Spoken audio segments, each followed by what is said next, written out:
여러분 속에 풍성이 임하기를 간절히 축원합니다. 네. 이스라엘 백성들은 하나님의 은혜로 요단강을 건넜어요. 또 제사장들은 순종하여서 이 언약궤를 메고 요단강에 발을 들였고, 또 백성들은 순종해서 무섭지만 보니까 하나님의 은혜 가운데 물이 끊어져서 그 요단강을 건넜어요. 그리고 길갈에 12돌을 세웠습니다. 그리고 하나님께서 하신 일을 기념하고 그 돌을 보면서 그 자손들에게 하나님께서 이렇게 우리를 요단을 건너게 하셨다, 그걸 가르치게 하셨습니다. 또 땅의 모든 백성에게 하나님의 강하심을 알게 하시고, 또 하나님을 항상 경외하게 하기 위해 또 그 돌을 상징으로 세워놓으셨다는 겁니다. 자, 이스라엘 백성들이 요단강을 건넜습니다. 주변에 있는 모든 왕들이 그 이야기를 들었습니다. 1절에 보니까 요단 서쪽 아모리 사람의 모든 왕들과, 그러니까 이 이스라엘 백성들은 요단 동쪽에서 이렇게 건너왔잖아요. 그러니까 요단을 건넌 저 서쪽에 있는 이제 아모리 사람들의 모든 왕들, 해변에 가나안 사람의 모든 왕들, 여호와께서 요단물을 이스라엘 자손들 앞에서 말리시고 우리를 건너가게 하심을 듣고 마음이 녹았고 이스라엘 자손들 때문에 정신을 잃었다, 그렇게 얘기를 하고 있죠. 보통 일이 아니잖아요. 이 요단강이 끊어진 게, 물이. 주변의 모든 사람이 요단강을 건너는 사건을 들었어요. 그리고 신기한 걸 봤을 거 아니에요. 위로는 24km, 아래는 9km 물이 멈췄어요. 그러니까 이 물이 멈춘 걸 많은 사람들이 봤겠죠.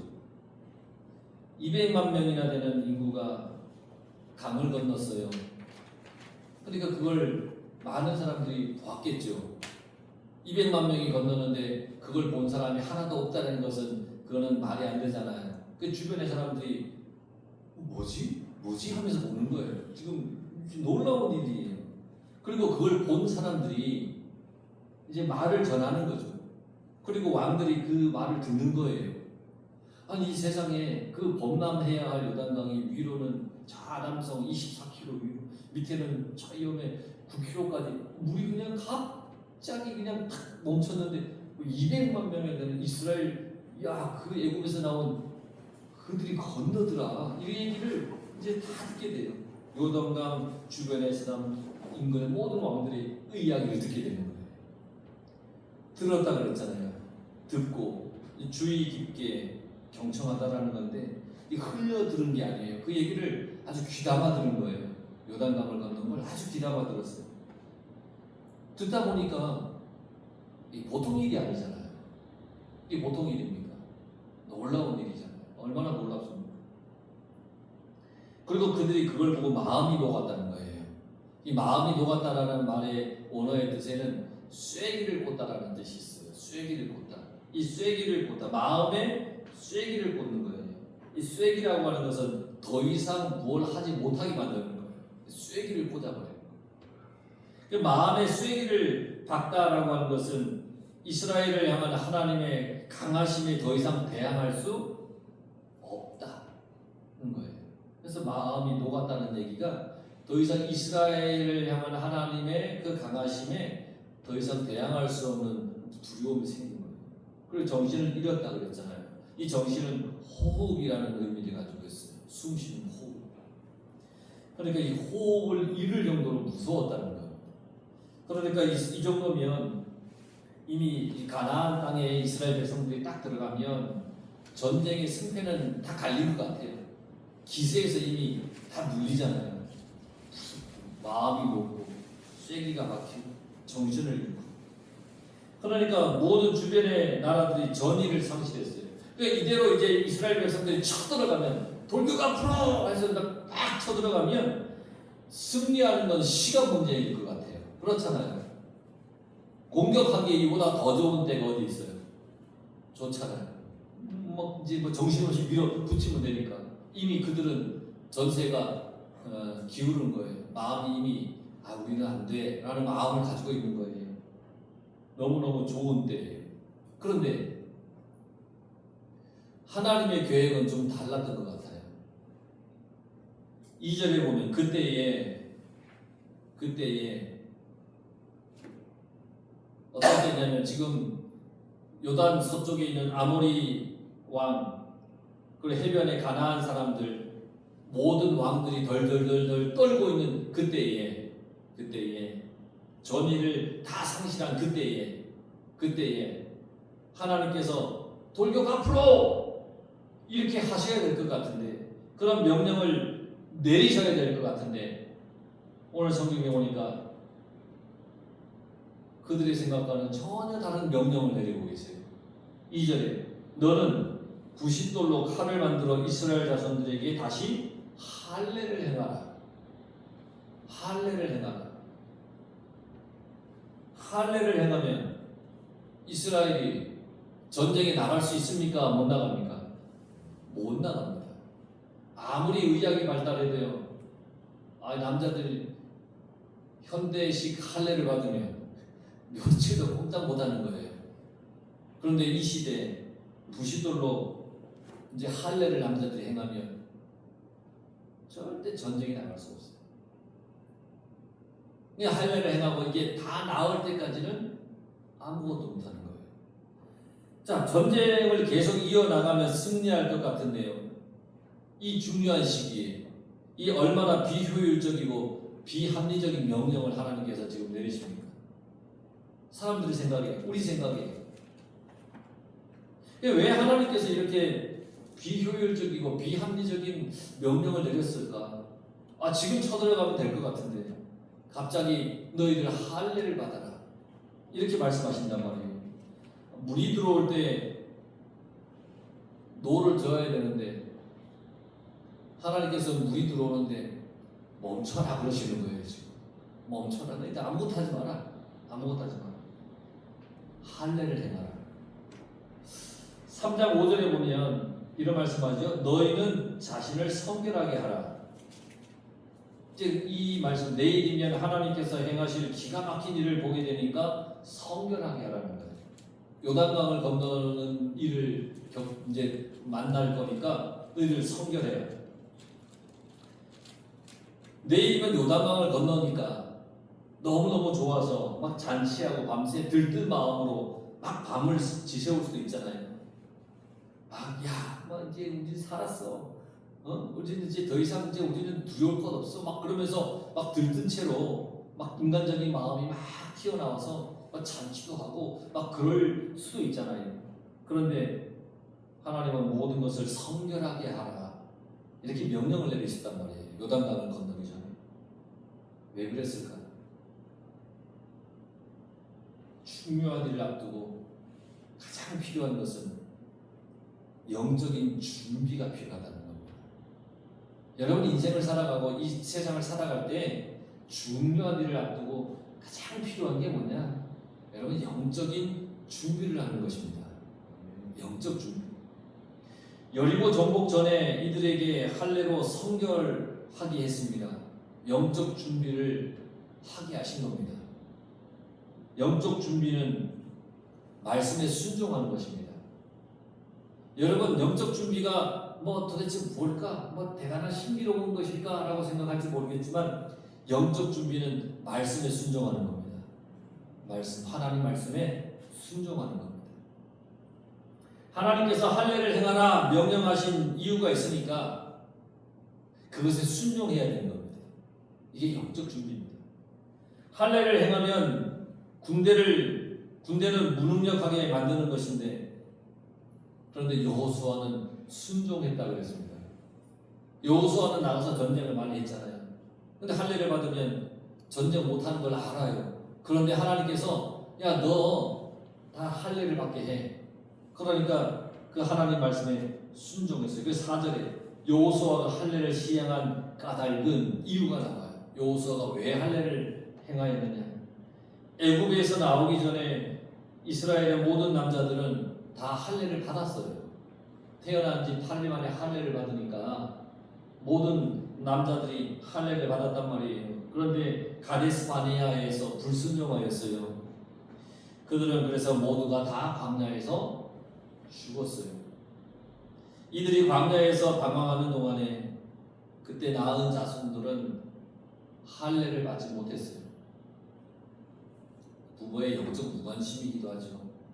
아마 영적으로 깨어있으면 광야를 걸어도 할례를 받아야지, 무슨 소리야, 아브라함이 하신 우리 하나님의 그 약속을 우리는 행해야지 라고 했을 텐데, 광야에서 낳은 이 아이들은 할례를 받지 못한 거예요. 부모의 영적 무관심이죠. 그래서 이 신성한 의식은 새로운 세대에게 행해져야 할 필요가 분명히 있었습니다. 여리고를 점령하기 좋은 시기이지만 그 시기에 하나님께서는 할례를 통해서 여러 가지 의미를 그들에게 주시는 겁니다. 이스라엘은 이미 요단강을 건너왔기 때문에 이제 더 이상 뒤로 물러갈 수도 없어요. 강이 이제는 다시 합쳐졌기 때문에 더 이상 뒤로 후퇴할 수가 없어요. 자, 할례를 행하고 있을 때에 그 사실을 만약에 알고 여리고의 백성들이 이스라엘을 치러 올 수도 있잖아요. 야, 이스라엘 백성들이 할례라는 것을 했대, 남자들이. 그런데 야, 뭐 꽤 오랫동안 전쟁도 못한대. 할례가 뭔지 이렇게 보니까 야, 이건 우리가 무조건 쳐들어가면 이겨. 여리고에 있는 사람들이 그런 마음을, 그런 그 사실을 알면 쳐들어올 수 있잖아요. 그러면 이스라엘은 어떻게 돼요? 전멸당하는 거예요. 그래서 할례라는 것은 이때 하나님께서 할례를 그들에게 행하라고 했는데 이 할례의 의미가 도대체 뭐냐? 왜 하나님께서 할례를 하라고 하셨느냐? 이스라엘이 하나님을 전적으로 의지하느냐를 묻는 하나님의 물음이, 너희들 나 전적으로 믿냐? 그럼 할례를 해라. 고민하겠죠. 할례를 해야 될까? 또 믿는다고 했는데 안 할 수도 없고, 또 하나님께서 전쟁을 이기게 해 주실 것을 믿느냐 하는 하나님의 물음인 겁니다.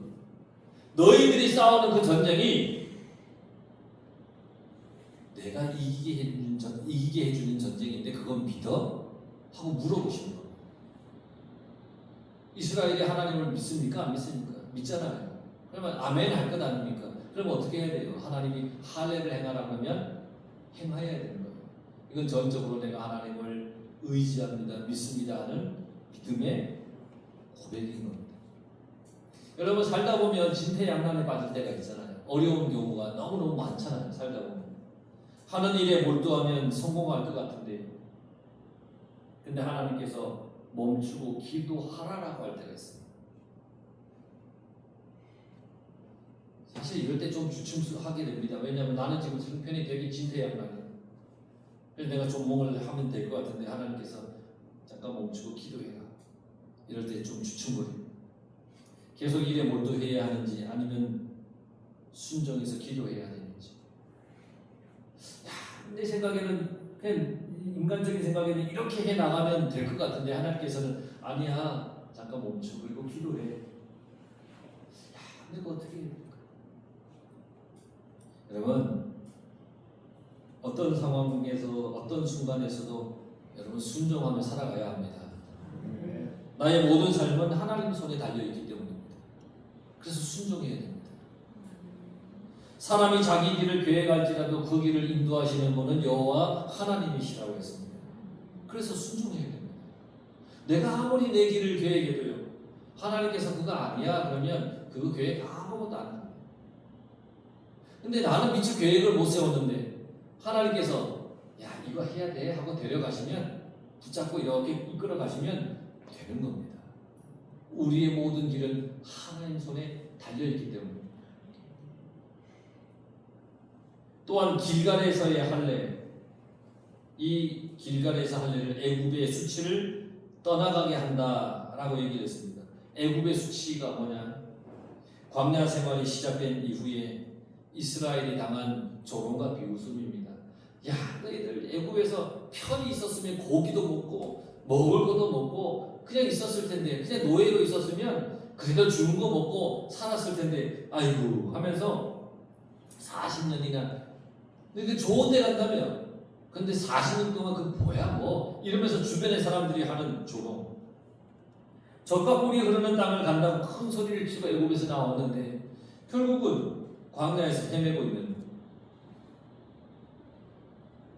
아까도 말씀드렸지만 오전에도 말씀드렸잖아요. 광야, 이스라엘이 걸었던 광야는 40년 동안이나 헤매야 될 만큼 크지 않아요. 아주 작아요. 그러니까 주변 사람들이 이스라엘 소식을 알 만큼 다 알 수 있어요. 뭐 금방 알아요, 소문이. 그러니까 얼마나 비웃었겠어요. 아이고야, 너희들 뭐 대단한 것처럼 오더니 별거 아니네. 이런 수치가 그칠 날이 드디어 왔다는 것인데 이게 할례를 통해서라는 거예요. 할례.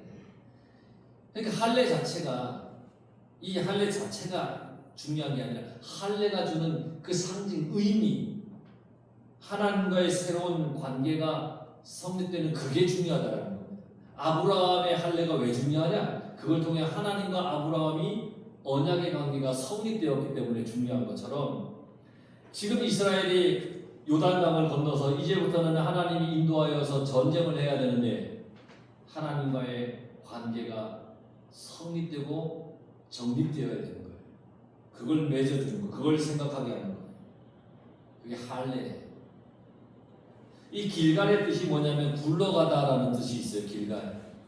그러니까 길갈에서의 할례라는 것은 애굽의 수치를 굴러가게 한다, 떠나게 한다는 의미를 가지고 있습니다. 모든 비웃음이 이제는 떠나간다. 할례의 중요한 의미를 기억해야 됩니다. 일반적인 어떤 종교 의식이 아니에요. 아브라함의 언약의 근거가 된 게 할례입니다. 아브라함의 씨가 영원토록 계속되고 영원한 땅을 차지할 것이라는 그 보증하는 하나님의 그 계약, 약속의 할례입니다. 아브라함에게 할례를 하게 하시고 내가 내 자손을 하늘의 별과 같이 바다의 모래알과 같이 풍성하게 하겠다. 내가 너에게 약속의 땅, 풍성한 땅, 젖과 꿀이 흐르는 땅을 너희에게 주겠다라고 하신 그 약속, 그 하나님과의 그 계약. 아브라함은 집안의 모든 남자가 할례를 받아야 한다는 그 말씀에 즉시 순종해서 하나님의 그 말씀이 있은 즉시 모든 집안의 사람, 남자들은 할례를 받게 했잖아요. 하나님께서 다른 방법이 아닌 이 할례를 계약의 표준으로 삼은 이유가 있지 않겠습니까? 이 할례의 행위는 세상에 널리 퍼져 있는 육체의 제약들로부터 완전히 단절하는 의미를 가지고 있습니다. 육체의 죄악으로부터 완전히 나를 단절시킵니다. 성적인 어떤 행위의 죄악뿐 아니라 삶의 모든 과정에서 영적인 것을 강조하는 겁니다. 내 삶의 모든 순간을 영적으로 살아야 한다. 그래서 신명기 10장 16절에 그러므로 너희는 마음에 할례를 행하고 다시는 목을 곧게 하지 마라. 그렇게 말씀하고 있습니다. 여러분, 육체를 자르는 것만이 아니라 그들의 삶이 거룩해야 한다는 것을 가르쳐 주시는 거예요. 이게 할례입니다. 그래서 이 길갈에서의 할례는 가나안 땅을 정복하기 전에 육체의 언약의 표식을 하게 해서 하나님의 말씀을 늘 순종하고 영적으로 무장해야 한다는 것을 알게 하기 위한 게 이게 할례인 겁니다. 그러니까 이 하나님의 요구가 얼마나 중요한지를 여호수아는 알았어요. 그래서 그 즉시로 모든 남자들에게 순종하여 할례를 행하게 한다는 겁니다. 여러분, 나에게도 그리스도의 표식이 있어야 됩니다. 여러분들에게 그리스도의 흔적이 있어야 됩니다. 겉모습만 성도가 아니라 삶의 모습에서 성도로 살아가야 된다는 겁니다. 정직하고 순결하고 의롭게 그렇게 살아야 됩니다. 지나치게 과장된 신앙으로 세상에 해가 되어서는 안 되고요. 그리스도를 믿는 것이 세상을 사는데 어떤 무기가 되어서도 안 되고, 그리스도를 믿어서 우리는 세상의 빛과 소금이 되어야 됩니다. 그래야 됩니다. 10절에 보면 또 이스라엘 자손들이 길갈에 진쳤고 그달 14일 저녁에는 여리고 평지에서 유월절을 지켰으며 유월절은 애굽에서 하나님의 도우심으로 죽음의 재앙을 피해서 구원받은 의미를 가지고 있죠. 아주 중요한 절기예요. 그 어린 양의 피를 문설주에 바른 그 집은 모든 장자, 가축의 것들을 죽음을 면해서 심판에서 건짐을 받았어요.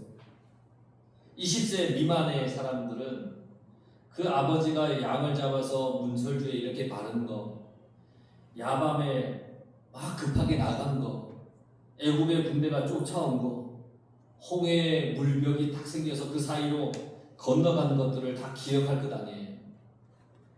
그러니까 유월절을 지킴으로써 과거를 기억하고 미래를 예비하는 그런 훌륭한 준비 과정인데, 하나님께서 항상 지켜주실 것을 기억하는 절기, 이게 유월절이라는 겁니다. 그러면서 12절에 그 땅의 소산물을 먹은 다음 날에 만나가 그쳤으니, 그쳤다라고 하는 단어는 안식하다라는 뜻이에요. 안식하다. 그러니까 광야의 상징이 뭐예요? 만나. 광야의 삶을 통해서 매일매일 하나님이 주신 게 만나. 광야의 상징은 만나예요. 만나. 그런데 이 만나가 그쳤어요. 이것은 이스라엘이 이제 정착해서 안식을 얻는다는 의미예요. 정착하지 못했을 때는 만나를 매일매일 주셨는데, 이제 정착해서 그 땅의 소산을 먹게 해주셨다. 안식을 얻게 해주셨다. 그 땅에 젖과 꿀이 흐르는 땅에서 누릴 축복을 미리 맛보게 해주셨다는 거예요. 할례와 유월절을 지켰어요. 순종했어요. 할례를 행하여서 어떻게 해야 할지 모르는 그런 이스라엘. 그런데 이스라엘은 이 난국불락과 같은 여리고 앞에서 아무것도 할 수가 없어요. 또 뒤로 갈 수도 없어요. 여리고 사람들이 쳐들어오면 당할 수밖에 없어요. 이때 하나님의 군대 대장인 여호수아 앞에 다 나타납니다. 할례를 받아 아무것도 못하는, 꼼짝도 못하는 그들에게 하나님의 군대 대장이 여호수아 앞에 다 나타나요. 전쟁을 앞두고 모든 것에 순종했더니 하나님께서 위로해 주시는 거예요. 할례도 행하였고 여리고 앞에 지푸라기 같은 그들인데 얼마나 두려웠겠어요. 이때 하나님의 대장, 군대 대장이 딱 나왔어요. 하나님의 대장이 되어서 딱 나타나 주신 거예요. 그리고는 내가 너희들을 대신해서 전쟁할 거야. 걱정하지 마. 그렇게 말씀하시니까 얼마나 위로가 됩니까? 하나님께서 걱정하지 마라. 내가 너희를 대신해서 싸울 거야. 내가 대장이 되어서 싸울 거야. 걱정하지 마. 내 힘으로 아무것도 할 수 없을 때에 하나님께서 말씀을 통해서, 때로는 기적적인 일들을 통해서 나를 대신해서 행할 것이라고 말씀하시면 이게 얼마나 위로가 되겠습니까? 그리고는 15절에 내 발에서 신을 벗으라. 내가 선 곳은 거룩하다. 이 말은요, 너의 의지를 버리라. 네 생각 버리라. 그런 얘기입니다. 할례를 행한 이스라엘을 볼 때에 여호수아는 막막했을 거 아닙니까? 어떻게 싸우지? 순종하긴 했는데 지도자로서 군사를 이끌어야 되는데 지금 입장이 막막한 거예요. 지금 당황스러운 거예요. 그런데 하나님의 군대 대장이 나타나서 하나님만 의지하면 돼 라고 말씀해 주는 거예요. 그러니 얼마나 그게 큰 위로와 위안이 되겠습니까? 여러분, 하나님께서 여러분들에게 말씀하세요. 나만 믿고 의지하고 나만 따라오면 돼. 그 말씀을 내게 하시는 거예요. 내가 대장이 아니라 대장은 하나님이십니다. 하나님 말씀에 순종하기만 하면 돼요. 지금까지 순종한 모든 것을 통해서 하나님이 이끌어 가시는 거예요. 할례를 행하라니까 할례를 행하겠잖아요. 여러분, 하나님께서 말씀하실 때 순종하시기 바랍니다. 그리고 그 순종한 그 모습을 보시고 하나님께서 아이고 잘했다 그러면서 이끌어 가시는 겁니다.